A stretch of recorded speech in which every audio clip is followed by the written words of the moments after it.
Welcome to the new sound of online radio. Welcome to the sound of Universal Broadcasting Network. 'Cause you make me feel like I've been locked out of heaven. A mix of today's hits and hard-to-find favorites, combined with the most entertaining and intriguing talk anywhere. This is your sound. This is the sound of Universal Broadcasting Network at UBNradio.com.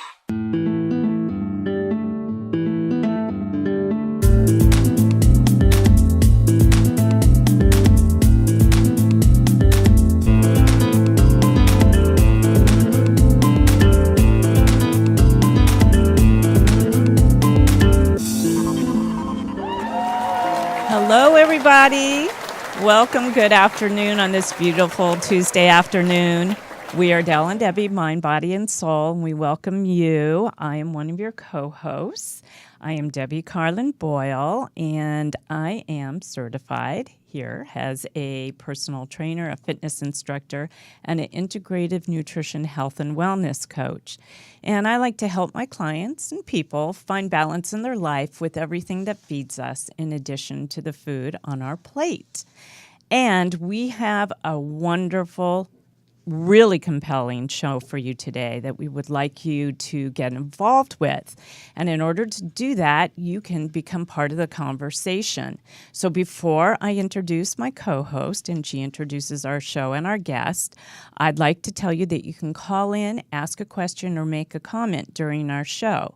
So you can call us at 323-284-7826 to talk live at any time. Or you can go make a comment on our Facebook page, and you can go to Del and Debi, Mind, Body, and Soul right now, where we're streaming live. Make comments, ask a question. We keep it up during the show.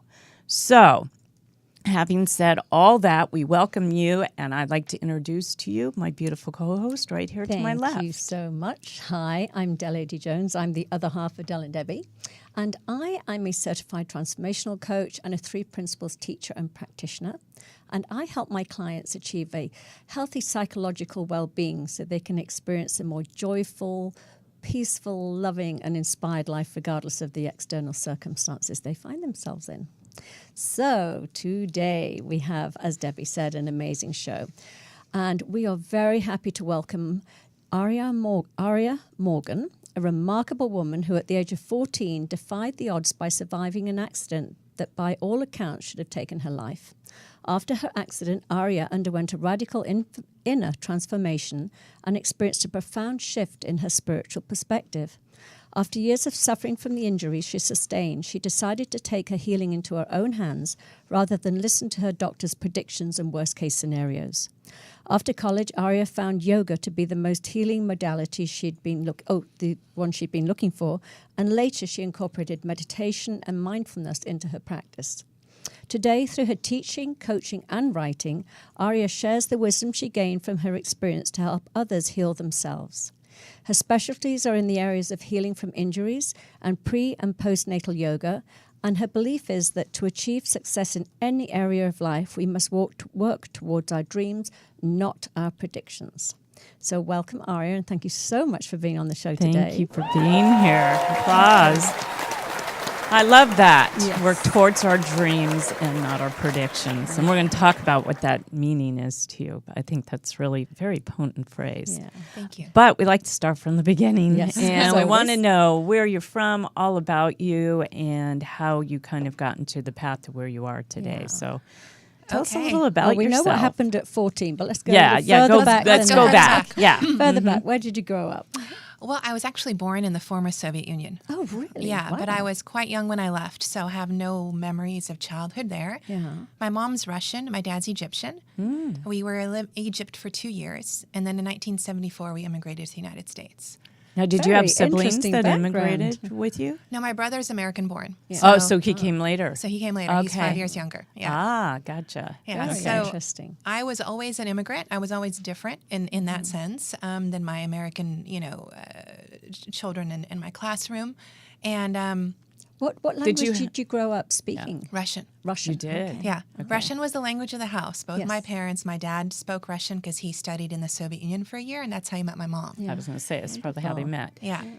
So you had to learn English when you came here. How old were you again? Say that again. I was just over 2 when we came here. 2. So you were already immersed into. Yeah, and actually, because Russian was my first language and my parents didn't speak English that well, I really learned English from kids that I played with and going to school. Yeah. I learned how to read and write in Russian way before I learned how to read and write in English. Wow. That's so cool. That's Very, yeah. very So that's cool. that's great, And but where a was- tough transition Yeah. And for where, you. where did you come and live in the United States? So we immigrated to Los Angeles, actually. wow. Yeah, Okay. and there's a Russian religious community. My parents were involved with the Baptist Church in Silver Lake, and eventually they, kept hearing you have to save up money and buy a house. Like that's what you do. So they saved up. I don't know what it was, something like 7,000 or 10,000 at that time. Got a house in Covina, and so I spent my childhood there. And then as a teenager, we moved to Tucson, Arizona. The pollution and the traffic were just too much for my family. And So they it's moved. only got worse. And what did your parents do? Well, Well, my dad's an electrician. He's now retired. He most recently worked for Hughes Raytheon. And then my mom, she worked as a lab tech for most of her life. So they could analyze blood and all that in the lab. So she could take those. They could take those skills and move out of Yeah. the state. Yeah. So how old were you when you moved to Arizona? Moved to Arizona in 1985. So I So was was that pre the accident? Yeah, just, that's this just before. pre-accident. Yeah. Okay. Yeah. That's what I was Yeah. getting. Yeah. To. Yeah. And So what was your life up until that point, and how did it dramatically change after that? Well, you're going to take us through the accident. Yeah, take us that's- through the no, accident. That's a great question. But 'cause- what? Yeah, because it was a huge turning point for you, Yeah. and you were very young to make some decisions that you made at a young age. So, talk about your life before the accident, then the accident, then the post. Yes. Okay. Life. So I grew up very religious, very Christian, very fundamental evangelical Christian. And in many ways, because I grew up that way, I have deep compassion and understanding for all kinds of religious beliefs because to me it all stems from someplace positive. And not always the external actions can be perceived that way.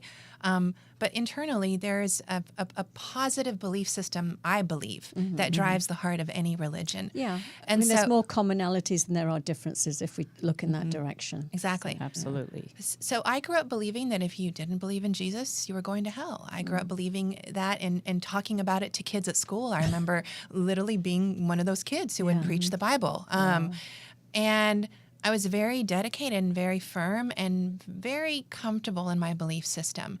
I was also a pianist. I was on the path to become a concert pianist. That was my parents' vision for me, and I practiced sometimes 4 or 5 hours a day on a school day. My goodness. And just before the accident, I was taking lessons from this professor at the University of Arizona, and he was grooming me for Juilliard entrance exams.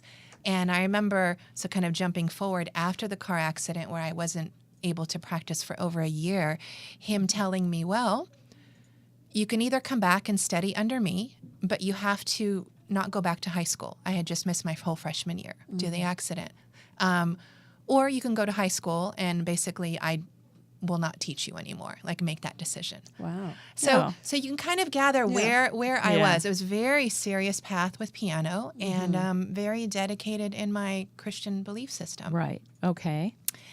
And then, Then the accident happened. And so what I find really fascinating is that it happened on my birthday. Yes. Okay, which to me, there's a whole lot of Yes. symbolism there, you know, quite definitely. literally being reborn, like Yeah. having Yeah. a second chance. Yeah. And my mom gets these like very psychic dreams, and she had had a dream the night before, and she kept telling me, "Be careful, please be careful." And I remember that day at school, 2 kids had offered me a ride to my mom's work. I used to walk like a couple blocks to where she worked. And I was like, no, I want to walk. I've always loved walking. And I always kind of think back, like, how interesting. My mom sort of gave me this be careful warning. Yeah. These 2 fellow students offered me rides, and I chose to walk. So I really look at it as there was some bigger. bigger destiny in mind. And so briefly what happened is I was walking through a crosswalk, and 3 lanes stopped and 1 lane didn't. And the lane closest to me, so the lane going closest to where I started walking, stopped. The lane internally didn't. It was empty. Yeah. So I started walking across the crosswalk. And at the last minute, a woman switched lanes into the empty lane. Wow. And she was in a hurry. She was a mom in a hurry to pick up her kids from high school. I actually hold no ill will towards her whatsoever. Accidents. Yeah. Called accidents for a reason. Yeah. All They're have not done- intentional. We've done Yeah. that. Yeah. But she didn't see you, obviously. Didn't see me, didn't stop until after she hit me. She was going over 45 miles per hour. It was a school's, I don't think there was a 25 mile per hour sign, but it was a school area. Yeah. And so what was miraculous is, again, time and time again, the policeman who visited me later, everyone kept telling me, you're lucky to be alive. She was driving a Suburban, almost 50 miles per hour. It's a huge car. They're Yes, huge. They're okay. heavy cars. Heavy, huge car. Yeah. The policeman who later visited me told me, if you had just been a couple inches in front or behind where you were, she would have just trampled you, just run over you and trampled you. And instead, I was flipped onto the hood of her car. So she hit me on my left side and flipped me onto the hood of her car, carried me for about 80 feet trying to brake. That's how long the skid marks were. When she finally stopped, I got flipped over to the other side of the street on the sidewalk. Oh my gosh. I remember nothing except for stepping down, and that's it. That's it. Yeah. And That's that- your brain Yeah. protecting. That's our protection. Yeah. Now, I know you suffered extreme physical injuries from the accident. Name a few. I mean, I know you Yeah. lost your So, spleen and I had a massive internal bleeding. My left kidney and spleen were shattered into. Were you And- unconscious? I remember bits and pieces. I remember laying on the sidewalk very clearly. It was hot. It was September 17th. Tucson, it's still over 100 my degrees. gosh. Could And I fry remember, on the sidewalk. Yeah, I remember feeling the heat. I don't remember feeling pain. I remember feeling heat. I remember hearing voices like a CB radio, muffled, that like, like you can hear things in the background. People talking to me, asking me my name, asking me where my parents worked, asking me for phone number. And I remember coming in and out, and I remember saying over and over again, it's my birthday. oh, Oh, And that that's continued. The one And thing that was like the. yeah. Did you didn't have any out of body experience? That you recall? Not at that time. Not at the time. I did probably 10 years later, while a student at UCLA. There was one day in which I was crossing, not even the same type of scenario, but crossing through campus. It was raining, and one car kind of got a little close, and the headlights blinded me for a split second, and I froze. Oh, okay. And I froze, and I just felt like I was going back to that time and also leaving my body. And I felt like I was there for Interesting. a long time. I probably wasn't, Yeah. because no one honked. Yeah. And then eventually, students are passing me by. I kind of, I'm Snapped out of it. snapped out of it and kept going. Wow. Okay. So just mention some of the other injuries, because I know that Okay. there was fractures to your Yeah. skull and Yeah. I mean your femur, your femur, pelvis. pelvis, yeah. Yeah. So the So, femur broke in ribs. half. It was a Yeah. clean break. So imagine taking like an axe and chopping a piece of it. And that way, That's usually fatal in itself because of the bleeding, because of the main artery that goes through that. So Yeah. that's, it's very- so much luck. Yeah. So much luck. My pelvis broke and fractured right at the coccyx, so right at the tailbone, next tailbone. Tailbone. My ribs broke on my left side. I had a fractured skull. Of course, lots of scratches and on my body, on my skin. Kidney and spleen were the main injuries. When they brought me in, because I'm half Egyptian and I was pretty tan then, they couldn't tell how much blood I had lost. And this was 1986, so technology was a little bit less, than it is where we are now. And so my understanding is they let me sit for a couple hours observing me, knowing I had internal bleeding, but not realizing the degree that it was. Okay. Then when they finally started measuring my blood level, my hemoglobin was down to 4. Now you die at like 2 or 3. Yes. And I believe normal, I want to say it's around 10, maybe 12, somewhere in that range. So you can get an idea of how much blood I was. They started pumping me full of blood, and it stayed at 4. So everything they were pumping in was like a fountain, yeah, you just were just just gushing going out down. Oof. through the kidney. Yeah. Had And that's, organ injury is not good. yeah. Yeah. And then, I'm sorry. Go ahead. No, I mean, this is it. By all accounts, this looks fatal, and it's amazing. It's you- amazing. Now, got how through. I'm curious because of what your piano teacher said. I mean, so your hands you didn't have any damage to your fingers or hands, or Isn't did that you? funny? No, Yeah. I have scars still, Yeah. but But no, no my broken fingers didn't bones or- break. My elbow didn't break. Yeah. My arm didn't break. my shoulder didn't break. No.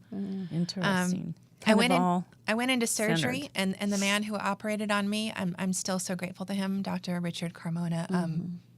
Always a warm place in my heart. He later became the Surgeon General. Just gonna Yeah, say, yeah. He amazing. came back into your life later on 25 because you years sought later. him. Did you seek him out? Yeah. And then you guys had a really. I'm gonna get because he, teary. he remembered you, right? remembered me. Yeah, it's a great story. Because 25 years later, I go back to thank him and write an article about him. And he said, I remember you because he said he had told my parents, basically, I'm going to do my best. But of course, you sign a waiver. We don't know if we can save her. I'm gonna do my best. And he said his daughter was right around my age. Oh, And so that he had said a he lot. remembered me because he remembered thinking, what if this were my daughter? Yeah. Yeah. You know? How would I handle this? Beautiful. And, Well, Yeah. and he's has big response. Is responsible for your survival. Big part of what he did and the decisions he made. I'm sure. Yeah. Well, thank goodness. So we touched upon all of the physical Yeah. trauma that you experienced. What about emotional? How were you emotionally Yeah. during that recovery? It was incredible. I really wasn't bothered. That's the amazing thing about it. I came out, How long were you in the hospital? I was in ICU for a week. I was pretty drugged up. I don't remember much. I remember bits and pieces, probably heavily dosed on morphine, right? And then when I woke up and was transferred to my room, I was in that room for a month. A month. My leg was So in 5 traction, weeks. so it was suspended. And they were trying to have the femur heel kind of in suspension. Yeah. And it didn't quite work. But emotionally, I was just happy to be alive. Yeah. Of course. I remember thinking, like, I can see and I've got all my limbs and I can hear. And, the leg part didn't even really, it didn't dawn on it you didn't yet. faze me. No. Yeah. That's wonderful. And then when you were released from the hospital, How long later was after the yeah, release? So it was a month basically of traction. So I was released sometime in mid-October. And then I had it was either 6 or 8 weeks that I was in a leg brace in a wheelchair. And the bone kept going back to the trauma point. So instead of healing sort of even nicely, it kept rotating, one part lifting, one part dropping. Yeah. And then your bone builds new bone. Yes. So imagine a big circle of calcium. They kept re-breaking it. It kept doing it. 5 times they rebroke it. And finally, the orthopedic doctor at the time said, okay, we need to put her in a full body cast because this isn't working. And so then I was cast from just underneath, so armpits across the chest, so my arms were free, my neck was free, and everything else was rigid in a cast. Goodness. Wow. So what was your mobility like? How did you just didn't mobility. No Very little movement. mobility. Yeah. They left my right knee to the ankle free, so I could kind of turn my right thigh in and out of, but my left leg was cast. Yeah. My pelvis, my torso, it was just like being a stiff board. My parents would prop me up with lots of pillows so I could sort of be upright at an angle. Yeah, you So yeah. know? how did this It was- affect your schooling? Because, I mean, you You said you lost that year. Yeah. the whole year. Well, I lost a year being physically in school, but they had a program in Tucson called teleteaching, and it was taking school over the phone. Oh, wonderful. Nice. So, and you were able Back to. then, that's What- pretty amazing. Yeah. I know. Yeah. I know. And Great. what was the pain factor during this time too? This healing time and in the cast. Pain is something that I find so fascinating because my mom, I'll go back to answer your question in just a second, but my mom was very, very adamant with me. She used to be, the word in Russian is Feldsher, which is like a physician's assistant in the Soviet Union. So she knew a lot about drugs and interactions. And as soon as I was conscious, she told me, don't take any pain meds. Don't let them give you any pain meds. You have like a little button you can press. She goes, don't press it. Be strong. Good for her. And That's her reasoning another was, factor for you. It helped you. yeah, she's like, you just lost a kidney. Your body's in massive shock. You only take the pain meds if it's absolutely unbearable. Yeah. And I never got to absolutely unbearable. So after about 4 or 5 days of me not pushing the button, they eventually took it out because I said, I'm not going to use it. Yeah. But the pain was there. Now Yeah. that's amazing. I mean, she clearly was trying to protect your Oh, yeah. only one remaining Yeah, kidney. Yeah. absolutely. That Yeah. was really, really wise Yeah, of her. 'cause So, Not every mother would know that. Let's- They'd want you out of pain. Yeah. Is Yeah. where they would go. So we're at that point, and I know that you, in your recovery, you felt that you got to a point where the prognosis wasn't very good, and they told you weren't going to walk normally again. And at what age were you when you were being told that? How long had you been recovering for? Well, I came out of the body cast, and my leg was still in many ways deformed. It was bowed out to the side. Despite all of that casting, it still had somewhat progressed out of alignment. So when I walked, my left foot was about 3/4 of an inch shorter, almost a whole inch shorter than my right. I kind of walk with this sort of limping kind of roundabout swing of one leg. Yeah.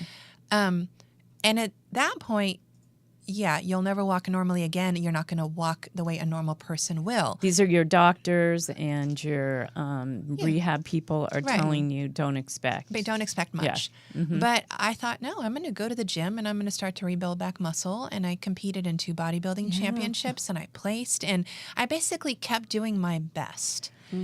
What was that?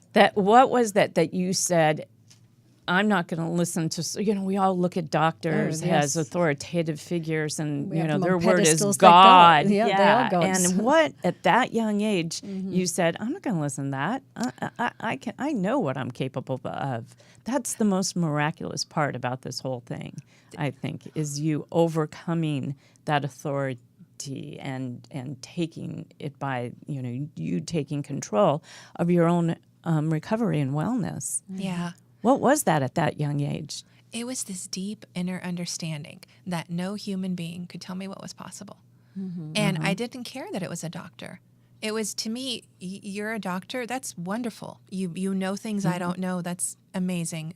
But who are you to tell me what's possible with my body? Did your parents support that? Did you feel that you got that from your parents, or was it maybe your religious upbringing, or just something very, very deep inside of you that you knew? Deep inside. In fact, it was not my religious upbringing. When I woke in the hospital, my other sort of, call it a download or an enlightenment or however term you want to use, I just intuitively understood that everything that I had been taught was not quite the way that it was. Oh, wow. Wow. And it was just it was like a light kind of opening So from my deep within. eyes. So deep within Interesting. that I thought, all of these lovely, amazing people that are coming to tell me that this is God's will and God's plan, they're doing it out of love. And I know where they're coming from. But it's almost like looking at a water bottle and here's your perspective. Yeah. But here's my perspective. Yeah. And we don't see the whole thing. Yeah. And we go through life with this one tunnel vision. And so that kind of translated to everything, is that when doctors told me, don't ever expect. I thought, how I shouldn't be alive, right? Yeah. Right. I shouldn't be walking. I should be, So right there alone, Right. you've overcome, what their expectations would have been, knowing all of the injuries Yeah. you came in with. Yeah. You overcame that. Why not the rest? Why not more? Yeah. And I did need more Western help. I did go back in 1990 to have my leg rebroken one more time and a steel rod put in because there was so much damage to my knee and hip because I'd been walking with the bones grating, and wearing down. Had Now, was you it, so between- 1990? Yes, Sorry, go ahead. just timelines for a second. Yeah. So was that before you went? I'm not trying to get the times right here. Yeah. I know you went to college, and you said it was while you were at college that you Discovered yoga, yoga. yeah. So was this before or after? Just before. Just before. That's I'm what I trying was to just going imagine to doing ask. yoga with a steel pin Exactly down what I your was going leg. to ask Yeah. that question. Okay. I was trying to figure out, is Yeah. this before yoga Yeah. or after? Before yoga, yeah. Okay. I was still a So- gym person. I was Yeah. still really and in fact, I got really addicted to working out. Yeah, Like that can became happen. a whole I've other thing. Seen that world. You know? Yes. Yeah. So, 1990, basically I had the surgery to re-break it and put in the steel rods. They take out all the bone marrow. They put a steel rod into the femur and then it's straight. And the growth plates, because they weren't active anymore, they could do this. Whereas if they did it when I was 14, that leg would have been Yes, stunted yes, yeah. for forever. Yeah. And then in 1992, they took it out. And I didn't really discover yoga until probably 2 years later. So I graduated college in 95. I started a little bit late because of that surgery. I graduated in 95. And what did you graduate with? Double major, Russian and Spanish. Yeah, UCLA honors. And did you know what you wanted to do with your life at that point? Did you know you were going to end up being an amazing yoga teacher, meditation and everything? No clue. No. No. What did you think it was going to be? I wanted to work in, first I wanted to do international relations. I wanted to work on sort of a global level of I love languages. And it's something in my mind of, didn't have to be politics, could have been business, but some sort of international relations. And then I started hanging out with lawyers and realizing that I really wasn't like them at all. And I couldn't visualize myself belonging in that world. Yeah. And I started hanging out at the business parties and mixers. And same thing, I thought, I'm not, This is not who I this am. is not me either. And I kind of came back to teaching just because I had taught some piano, when I was in high school and college. I was an English tutor, ESL tutor. I always have loved teaching. That's great. It's a great way to make some, like a side hustle for money while you're in school and stuff. When you have skill like that, when you have those skills. Yeah. And so that's kind of what eventually no matter what life path I've taken, I've always kind of come back to teaching. Yeah. So let's get to the yoga, part. and how that became your life and the work that you do today. Because I know that you've done some incredible things and helped so many people on so many levels, and I'd love to hear about. So how did you fall into yoga? Was it something? I resisted it. Oh, really? I resisted it because Because it's hard. It's hard, but also I had this preconceived notion of sort of long-haired, smelly hippies sitting in lotus and covered in patchouli oil and incense burning and chanting. Yes. And I just thought, that's not me. Yeah. I need to move. I need to move my body. I can't sit and meditate, you know. But I took my first couple yoga classes were not much. Then I took one in Venice. A neighbor invited me to this power yoga class, Brian Cass Power Yoga, and it was the hardest thing I'd ever done. Yeah. and I realized, this is physical and it's mind and it's everything. It's mind body. Yeah. Absolutely. That's why I love it. And then was that the turning point, taking his class? That was when you said, I want to keep doing this, and you became more, That was a not turning obsessed, but more well, into it. Definitely. Yeah. And I practiced for a long time before I took my first teacher training. And then once I started teaching, I just loved it. Yeah. I have a daughter who's a yoga teacher and a teacher trainer who trains teachers. It's her life. It Yeah. is. She's so immersed in it, and I'm glad because it's worked for her. She has extreme highs and extreme lows, and this has worked to balance her. Yeah. And it's worked to give her a sense of gratitude that sometimes our generation of kids don't necessarily have when they had so much entitlement. And it's really, I see firsthand what yoga does. And now talking to you and others along the way, I really see the benefits in that in so many ways. How did yoga heal your injuries too? What was the thing that overcame everything that they told you was never going to be? Yeah. Well, I wouldn't say it's completely healed them because I still have injuries, right? And I still have, I'm not normal. My body's not the way that it was before. Right. The left side of my body is very different than the right. But what yoga has given me is the ability to do things that doctors still don't quite understand. Prove them wrong. And it's I love that. like I'm dealing with the same knee, the left knee, which has gone through its own ACL being replaced because everything's worn down. Even at age 18, there was very little cartilage left in that knee. So last year I was seeing a doctor who saw me sitting with my foot kind of like propped up, my heel propped up towards could get pubic bone, like knee out, external rotation, and saying, I don't even know how you're sitting like that. I don't even know how you're walking. He kept going, with that knee, with that knee, with that knee, you should, Wow. And you are. And I am. And as far as are there certain poses that you just can't do? Yeah. Like what? Yeah. Just for example. So, I'm curious. As a yoga person myself, I'm just curious. Okay. Where the limitations are. So external rotation with flexion is challenging for me. So right now, there's no way I could do lotus on the left side. There's no way I could do virasana with my seat on the ground. I would have to lift up blocks or a blanket to sit in that pose. I have a loose piece of bone that I'm actually having taken out on Friday. So hopefully when that gets taken out, I'll have a little more movement. But that loose piece of bone is part of the patella, that broke. And I've been trying to avoid surgery, but also sometimes we need to do Gosh, things to what help your us. body You has know? been going through for years, just to have the these trauma. I won't call them minor, but it's still invasive every That- time you have to deal with any of this stuff. I mean, it's not obviously as massive as the first trauma you went through, but every time having to go back in and, take a piece of bone out or correct a cartilage, or these are Yeah. surgeries And then that the are healing traumatic. time after that as well is, you Yeah. know, But it's so wonderful too. Like I'm thinking, because I do yoga and I'm not Yeah. the most flexible person on earth. And I always think it's wonderful when you have a teacher that has empathy for what you're going through. Not teachers that can sort of bend themselves into a pretzel every single time, but to have somebody that has to work with some limitations and has to work with some injuries, I think is really encouraging for a lot of people that wouldn't normally go to yoga because they think, well, I'm not the perfect,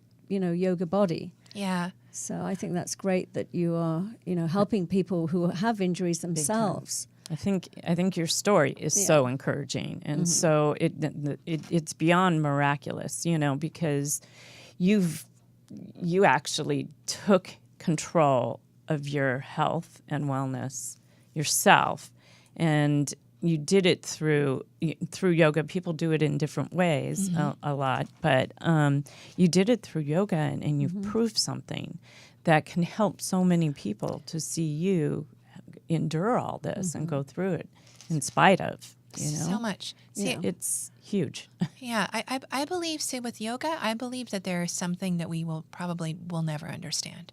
Just like we're just beginning to understand the power of mindfulness, right? Yes. The National Institute of Health has all these research studies on mindfulness meditation. It helps with a whole list of quote unquote disorders or problems, right? From insomnia, Big time. right, to mood swings, to Stress. I even help- dementia in older folks, right? Absolutely. It helps reverse some of that.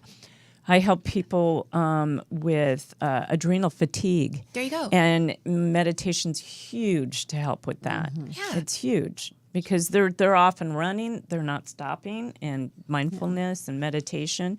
That was a big factor in your healing as well. How did was that part and parcel because of the yoga community that you were in? The meditation came into play too, or did you do that separately?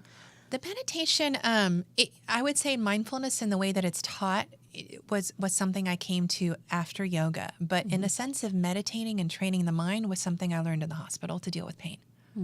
So that was a very before. Yeah, before that was Interesting. a very again a sort of intuitive understanding. I don't know where it came from. Well, we can all. So nobody Yes. nobody came in to work with you no. on you meditate. You put yourself in a meditative state. I learned to train myself, first of all, to look at the pain rather than be immersed in it. Yeah, identified with it, Right. separate from it. Yeah, and like, okay, and really identify it for me. Like, I am feeling a constant, sharp, stabbing sensation in this part of my body. I'm feeling a dull, and identify, I'm feeling a dull sensation here, or it gets better here, or it gets worse here when the nurse is clean, for example. And one of the ways that I started to deal with it was to, once I identified it, then learn to focus on other things. And I would focus on, I had this little narrow sliver of a window, and sometimes I could just see a shadow of a leaf or a bird. And it wasn't much. Yeah. But when I would see it, it was like a gift from heaven, you know? I could feel this, I can focus on that. And so it was a form of distracting myself from the pain. Nice. But to me, first I had to identify it. Sure. Because it's kind of like we were Very talking, wise of you at a very young Thank you. age. But we I'm were so talking about impressed. the neighbor sort of analogy, that Yes. the neighbor that comes to you. I feel like if you don't identify it, then you're just resisting it, No, right? exactly. Like, I'm not going to pretend it's not there. I'm going to Yeah. pretend it's not there. Well, it's there. No, You it's there, fight it and exactly. it becomes worse. Right. Yes, You give it exactly. life. Anything you Yeah. resist has more Yeah. energy and Yeah. gets stuck. Yeah. Exactly. So, yeah. Well, that, like I said, was very, it just way before your time, I feel like, especially when you're a teenager, when you're going through like that time in your life, 14, junior high and high school, and just starting high school, really. Yeah, just starting. I mean, it's a time where your mind is off thinking, you're starting to like boys, you're thinking about all the after school activities, your homework, your studies, college, all of that. And here you are dealing with all of this. Sort of in the adult, it's things that propels you into that Yeah, whole it other just catapulted world. you right into this healing situation, and you had the intuitiveness to know how to do it. So really I want impressed. to go back for a minute. So, Yeah. when did you start teaching yoga? Because I know that you were a doula for many years and still work with pre and postnatal pregnancies and birth coaching. So how did you go into that? You weren't even a mother when you started that, were you? No, actually I was. Oh, you so had for the been. doula, Okay. doula came later. So okay. timing wise, I started practicing yoga very seriously. I would say 1998. Seriously, consistently, 3, 4, 5, then eventually every day, times a week. Yeah. I did my first teacher training in 2005. Okay. And that's when I officially started teaching. But I had been kind of always, let me help you. Someone was having a problem. I can show yoga pose to help with that. That was me, you know? Yeah. At a party, look here, push the wall and step back, and it'll help your love, And then I kept doing more teacher trainings over the years. I got pregnant in 2008. Oh, okay. And that's when I started working with prenatal and postnatal. Yeah.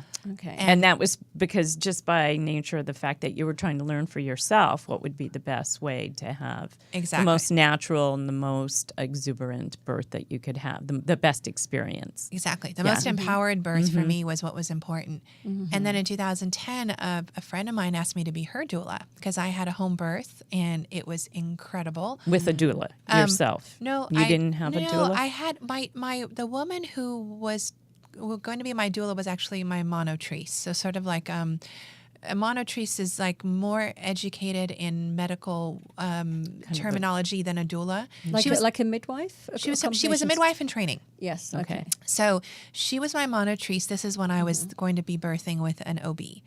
And then I switched to the midwifery program at UCLA. She was still my monotrice. And through a series of events and also this deep inner longing to have a home birth, I finally said, no, I don't even want to birth there. I really have always wanted to birth at home. Yeah. Will you be my midwife? And so we were her first clients in which she attended her first solo Really? birth. Wow. So she brought a doula with her. Okay. But I didn't meet the woman until I was almost 8 or 9 centimeters dilated. I had no real relationship with her. Okay. So there was a doula there. And she's a lovely, amazing woman. I love her today, but I don't consider her my doula, if that makes sense. She was more I like, was just thinking that that's what prompted you to want, because you had experienced working with a doula, but you did in a way, like they crossed over. in a way, yeah. So how was that experience, that birthing experience for you at home? Was it everything you hoped it would be? And I didn't want to project too much. Yes. The thing about dream big, right? Go for what you dream big, but prepare for everything else. Yeah, and just be in the exactly moment what I too, do. because we're so attached to the outcome of something, and especially with childbirth. I mean, it doesn't go the way you think it's going to go. No. And I think if Never. you have too much of an attachment on the outcome, you can be disappointed in the moment, and that's, I think, a slippery slope that Huge, huge. Yes. huge. Yeah. But you Dream did big have with a good flexibility. experience. I did. And I throughout the pregnancy, I was deeply in touch with my baby, my daughter. And I always... And what is your daughter's Did you name? play piano? Her name is for her? Kaya. And she does play piano now, yeah. Did you play for her when you were pregnant? Not a whole lot. No, we just did a lot of meditating, a lot of connecting. And my whole thing was, it's not just me having this birthing experience. It's her birthing Yes, herself. That's great. I wish I Absolutely. would have had those mindsets when I was Yeah. birthing. Anyway, go ahead. But that's great. But that's what helped, Yeah. is that I always looked at it as like, why is this all about me? It is actually about her. And what if she wants to come into this world by C-section? I can't deny her that. That's her path. She'll tell you. And so my whole approach was, let's work together. Little one, let's work together. Yeah. And to answer your question, it was the birthing experience was the most empowering and surreal and out of body, crazy, out-of-body. amazing. It was intense. Yes. Don't get me wrong. No, I know. Yeah. Physically, Yeah. hugely intense. Yeah.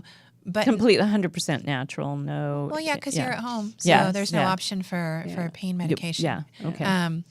But again, I have a very different relationship with pain, right? Yes, So- you do. You so- had already known that Yeah. you could overcome. And there's different. Me too. I mean, both my children were. What's the word when they're laying on their side, not and posterior by the time they came. So Yeah. there's different types of birth that can create more pain than other. Oh my gosh, Births. yeah. So it depends. I think my first one was natural, and the second one, when I had the same experience, I was like, no, I'm going for the drugs. The second Good time. though, but that's Yeah. that's good. I always tell my clients, like, Yeah. pain is optional, Exactly. suffering is not. No, Yeah. exactly. Yeah. You know, Yeah. and if you can if you can modify the pain and it works for you, great. I'll work with you in that capacity. As soon as it becomes suffering, Yeah. Yeah. No, No. absolutely. I did the Bradley method with both my kids and 100% natural childbirth. Well, I Yeah, did the no. Bradley method, but And, but when the baby's but stuck, yeah. you just I, at some point 5 hours later of pushing, it's like you could have an intervention. I agree with that Yeah. 100%. And it was just, again, my own personal experience. I knew I could do it. I knew I could get through it as long as I was in a hospital birthing room situation. So I had sort of those options. And as long as I stayed out of the room, they stopped hooking me up to things and they wouldn't try to force, they were trying to get the room back, basically. So that's what hospitals do, is they try to get you in and get you out very quickly.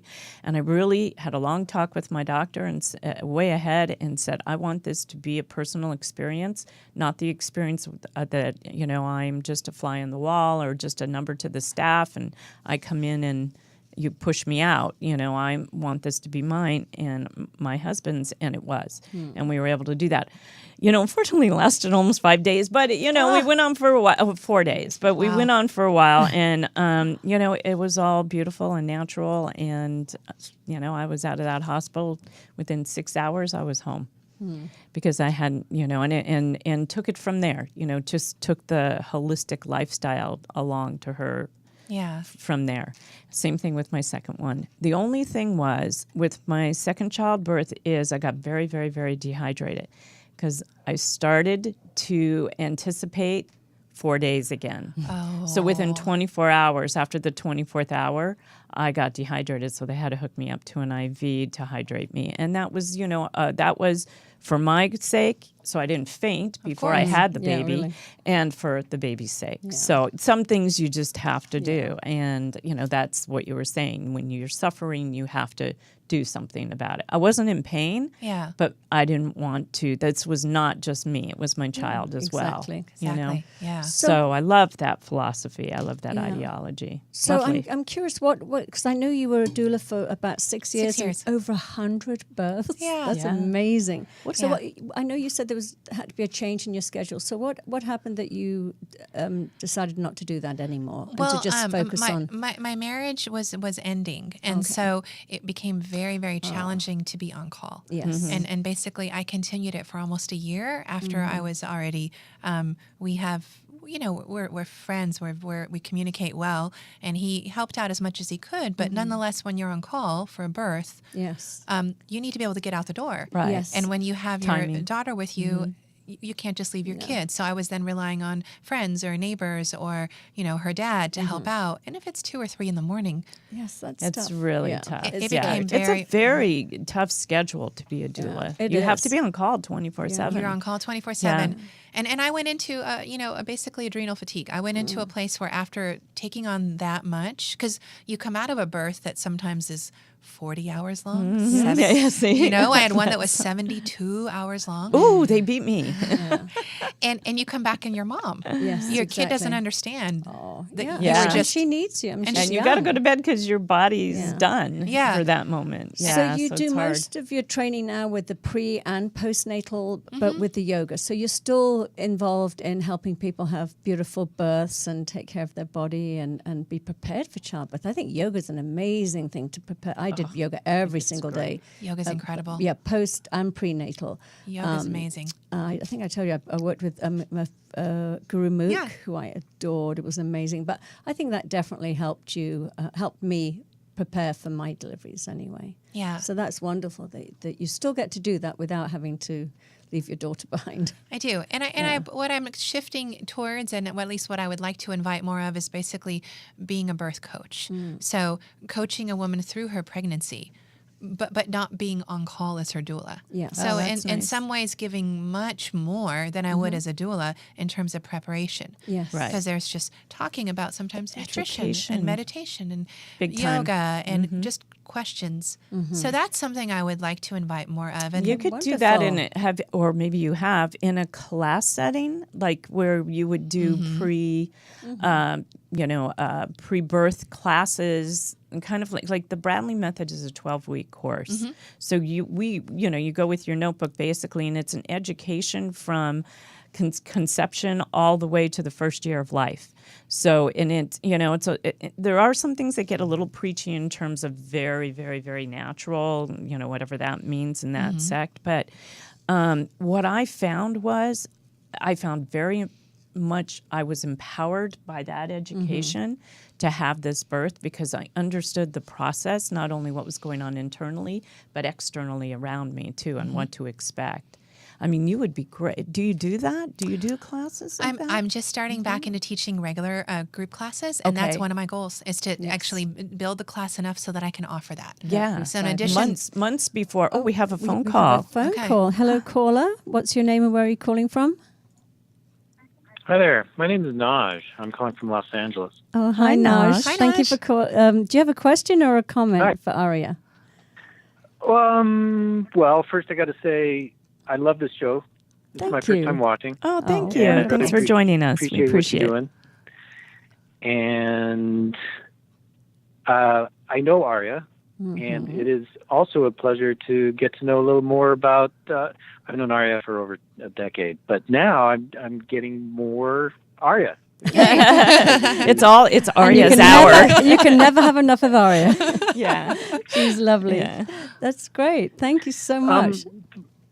And I'm calling so late because I was kind of waiting for okay, we're open for callers, but I see the time and I figure I better get my call in. No, now. we do it at the beginning. Say call in anytime. Yes. But Oh, okay. But thank but you we for, appreciate the call. Yeah, thank you for giving your support and for listening in. So, do you have anything you wanted to say to Aria? Well, I have this yeah. I have this stress in my life right Okay. now. And so I'm wondering if I don't know, it's hard to explain because yes, yoga has saved my life and my emotional life. And there's a phrase I've heard, you haven't done yoga unless you cry in class, Wow. Yeah. I haven't heard. which, I've cried and I've healed. It's been good. And what else can I do to mellow out a little bit? I'm finding myself in a tremendous amount of stress these days. Okay. That's an awesome question. Thanks for calling, Naj. What comes to mind is ritual. Okay. It's so helpful to have either a base set of rituals or a primary ritual. And it doesn't have to be like a ritualistic, chanting or lighting a candle or doing things at exactly the same time at the same day. But I would say have 2 or 3, make a list of daily rituals that are easily accessible to you. So if you're staying by the beach, watching the sunrise or the sunset can be an amazing connection and ritual. And without attaching yourself to the stress, allow the ritual to move through you so that you can coexist with both the stress and the beauty of that ritual. And the purpose of ritual to me is to stay grounded. So anything that grounds you, anything. Yoga you're already doing. Maybe meditation is simple, maybe it's not. But it could be, again, journaling, writing, creativity. I know you're super creative, so if there's a visual creative outlet or medium. But I would say if you can come up with 2 or 3 rituals and stick with them, then it's not so much that 2 or 3. 2 or 3.